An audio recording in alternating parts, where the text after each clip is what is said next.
ရဲမင်းနဲ့တန်တာတို့အိမ်တော်တက်ငါနေမှာရဲမင်းတယောက်အလုပ်ကိုစူးစမ်းပန်းစားလုပ်ကိုင်မိသားစုဘဝကိုအကောင်းဆုံးတည်ဆောက်ခဲ့ပါတယ်။သို့တော့လက်တလုံးမှာတန်တာရဲ့အပြုအမူတွေပြောင်းလဲလာတာကိုရဲမင်းတတိထားမိလာတယ်။ဖုန်းကိုအမြဲ lock ချထားတာအကြောင်းပြချက်မရှိအပြင်သွားတာများလာတာတို့ကြောင့်တနေ့မှာရဲမင်းတိတ်တဆိတ်စုံစမ်းကြည့်လိုက်ပါတယ်။အဖြေကတော့တန်တာသူမရဲ့လုပ်ငန်းရှင်မိတ်ဆွေတယောက်နဲ့ဖောက်ပြန်နေကြောင်းခိုင်လုံတဲ့အထောက်ထားတွေနဲ့တကွာသိလဲရခြင်းပါပဲ။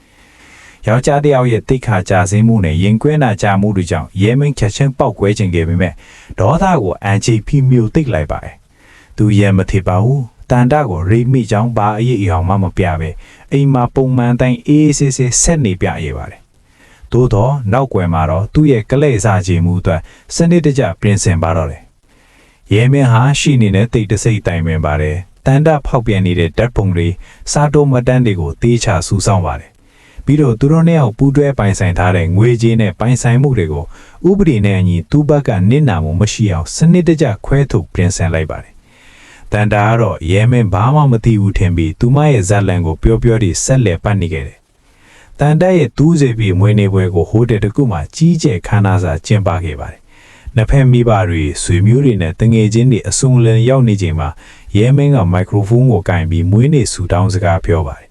ပြီးတော့တန်တာတဲ့အထူးလက်ဆောင်ဆိုပြီးစားရည်ကြီးတအိတ်ကိုလူပုံလယ်မှာကမ်းပေးလိုက်ပါတယ်။တန်တာဝမ်းတာအားရဖွင့်ကြည့်ချိန်မှာတော့အထဲမှာပါလာတာကလက်ဝတ်ရတနာမဟုတ်ပဲ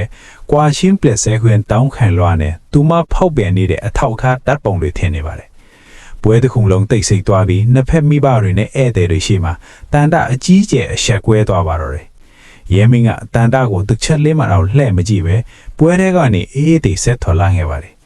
တန်တာဟာသူမရဲ့တိတ်တိတ်ပုံချစ်သူစီပြေးသွားခဲ့ပေမဲ့အဆက်ကွဲပြီးပြဿနာတက်နေတဲ့မိန်းမတယောက်ကိုထိုလူကလည်းလက်မခံပဲရှောင်ပြေးသွားခဲ့ပါတယ်။နောက်ဆုံးမှာတော့ရဲမင်းဟာအသိကိုကြောခိုင်ပြီးသူ့ရဲ့ကိုယ်ပိုင်စီးပွားရေးနဲ့ဘဝတစ်ကိုအောင်မြင်စွာရှောက်လန်းနိုင်ချိန်မှာတန်တာကတော့ပိုင်းဆိုင်မှုရောဂုံတိတ်ခါပါဆုံရှုံသွားတဲ့နောင်တဲတွေနဲ့အတူလောကဒန်ကိုအထီးဆန်းစွာရင်ဆိုင်လိုက်ရပါတော့တယ်